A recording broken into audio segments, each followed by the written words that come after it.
Karen, the day you became the Executive Vice President of the Jewish Community Center, what were you thinking? Proud moment for you? I was thinking that this was the culmination of my professional dream. The Jewish Community Center had always been a very important part of my adult life. Actually, as a kid, too. And when I had the opportunity to become the Executive Vice President and really make a difference in the life of this Jewish community, I was absolutely thrilled.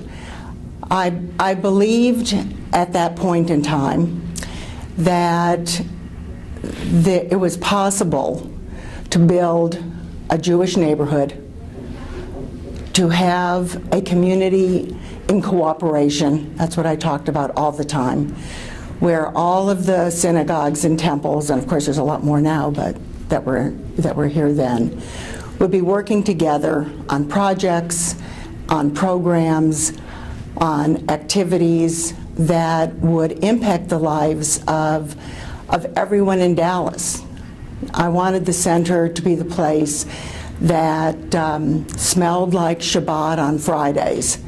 I wanted every holiday to be recognized so that when you walked in the building and you had no idea what Purim was, you went, oh, there must be something happening Jewishly.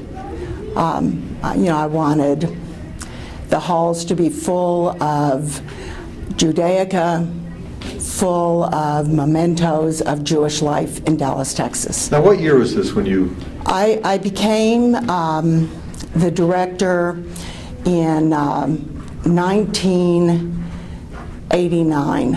Mm-hmm. And did the Jewish community embrace your ideas? No. Tell me those struggles. Well,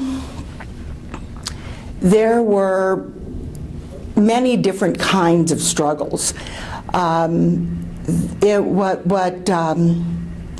life got in the way as well. So I felt fortunate. I mean, there were a lot of my goals that I did accomplish. In terms of, when I came to the center, there were 3 camps for kids. And when I left, there were 15. Mm-hmm. So my goal of reaching out to all different kinds of kids and providing programming for them to bring them into this Jewish neighborhood, I was successful in that. So every year, you must have been feeling better and better about everything. I felt wonderful about my time here at the center. Mm-hmm. I felt that we integrated special needs kids into the preschool, and so that every Jewish child could have a Jewish preschool education next to the child who didn't have any special needs. And what you saw was 4-year-olds taking care of that special needs kid, mm-hmm. where the parents might have not been so open and welcome to that child, but the children were open and welcome to the child. When we began resettling Jews from the former Soviet Union in Dallas, mm-hmm. I wanted to see the center full of mixtures of people from different backgrounds. I wanted to see the exchange of languages. When you walked into the women's locker room, I didn't go in the men's. We walked into the women's locker room, and you heard Hebrew, and Yiddish, and Russian, and Spanish, and English. That made my day. And that was often, that was every day. What do you see for the future of the community center? When I haven't been involved in the center in about 10 years. And so when did you leave? I left in 2001. Okay. So how do you see the future for it? Well, my son is on the board of the community center, and we have Shabbat dinners together on a regular basis, and we talk about the center and the future. My grandchildren go to participate in activities here, and I see a lot of the things that were important to me important to them. And I'm hopeful that the center will continue down that path of being the Jewish neighborhood. I think that was my unique interest. I don't know if it's the interest of the current leadership of the center. So I really can't answer the question about the future. How do you see the Jewish community as a whole in Dallas from, say, the 60s through today? How has it changed? The Jewish community grew about, I think the data said something like 50% of the Jewish community arrived after 1970. And at least that was the number we were tossing around when I was working here. And when I grew up, there were the Temple kids and the Shearith Israel kids, and we didn't know each other, which is so shocking to think that, but it's true. And then as the community grew and changed, more congregations were added. People came from all over the country. The South Africans came. I mean, we had this enormous change in the fabric of Jewish life here. And so from the time I was a child until now, it's a totally different community in every way. Lots more opportunities for people. Now, when you took over at the JCC, did you think it was going to grow the population in the community to grow the size that it has and is still growing in the Dallas area? Yes. I have always believed that Dallas is an attractive place to have a business and a welcoming place for individuals who are committed to working hard, and so I felt that the Jewish community would definitely benefit. Well, let's go back now for a moment. Okay. 1942 Cleveland. What can you remember from Cleveland? The only thing I remember from Cleveland is probably based on pictures I've seen from my childhood. I remember being afraid of the dog and sitting in a high chair. And I remember being bundled up in a snowsuit and it being really cold. But my family moved when I was very young. And, you know, Dallas, my memories are Dallas. Okay. Now, you remember your grandparents at all? My mother's parents were dead before I was born. Okay.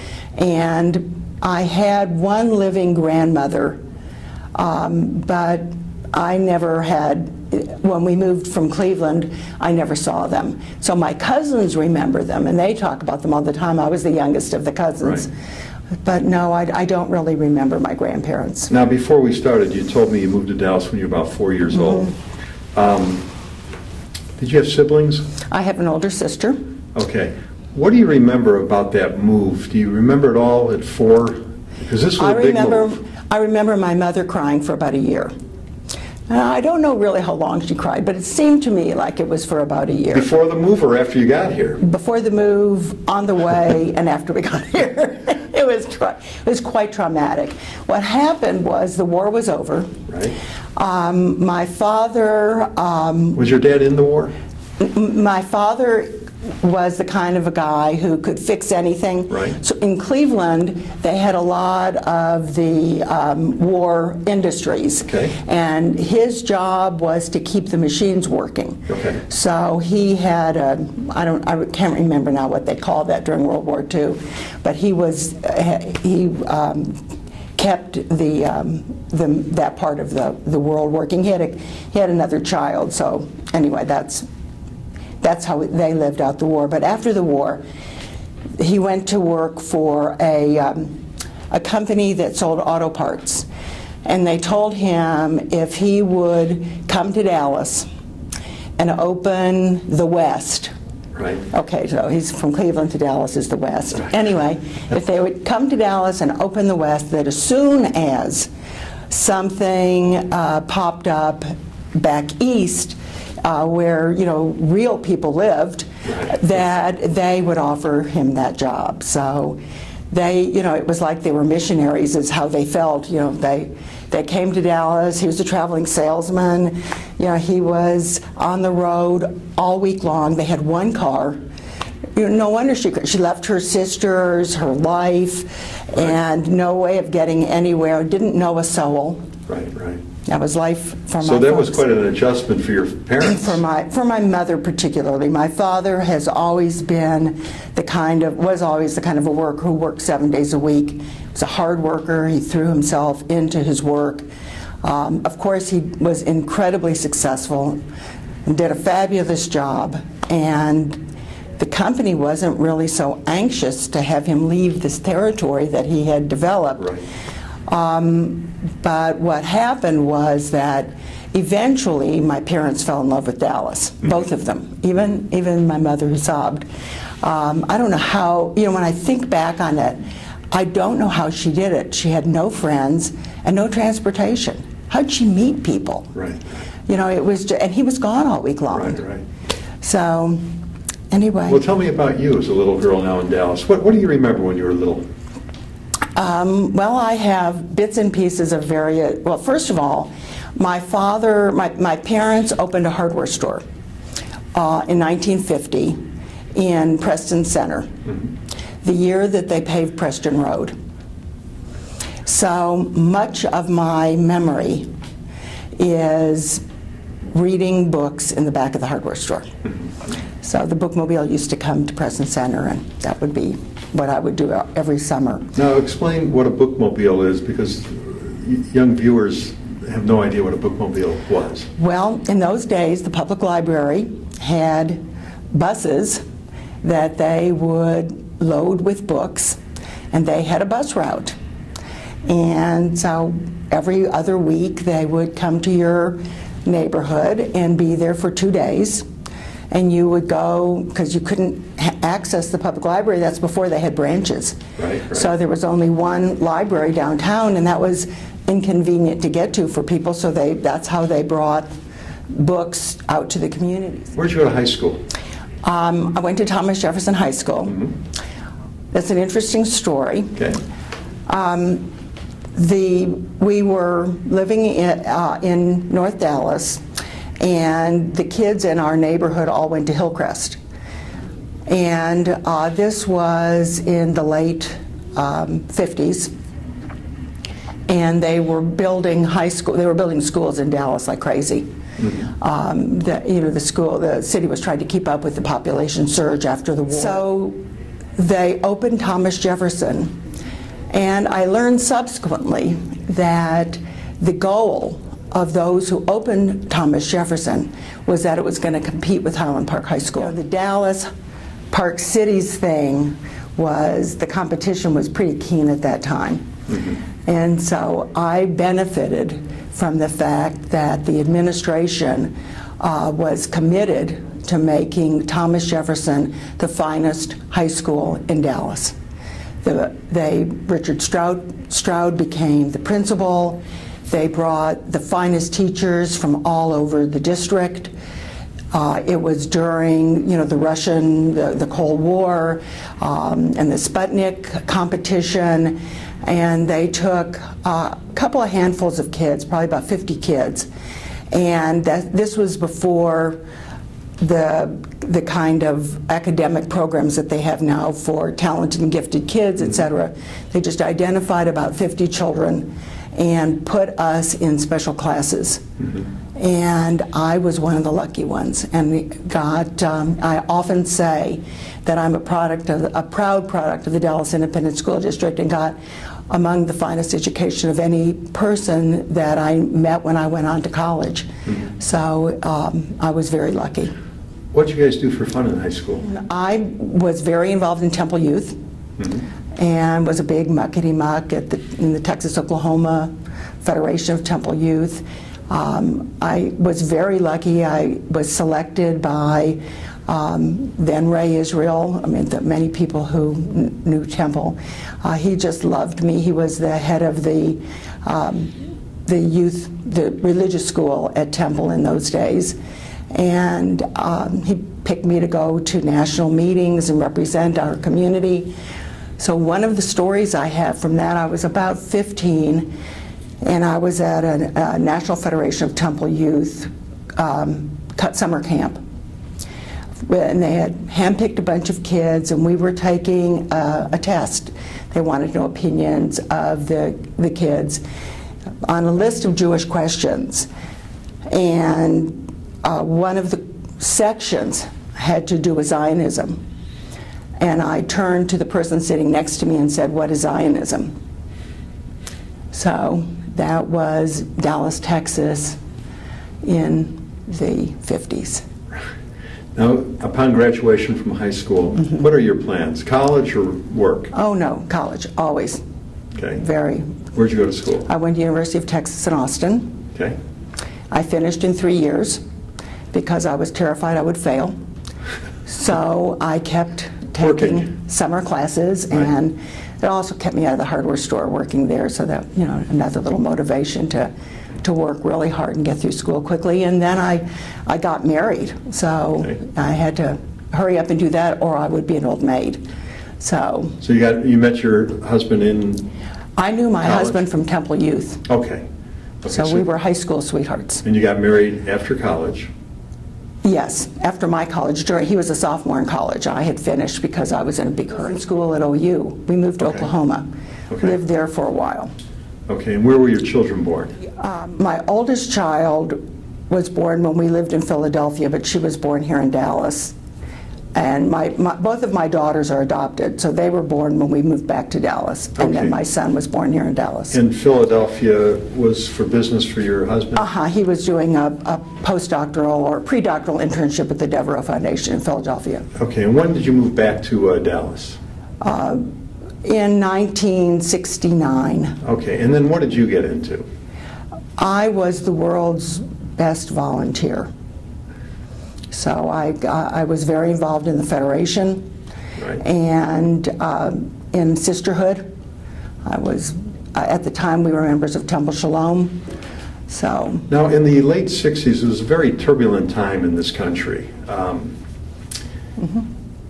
Did you notice anything in Dallas? I mean, race relations, the Vietnam War, of course, going on. How do you think Dallas handled all of that? Well, at the time, I was pretty unconscious to what was going on around me.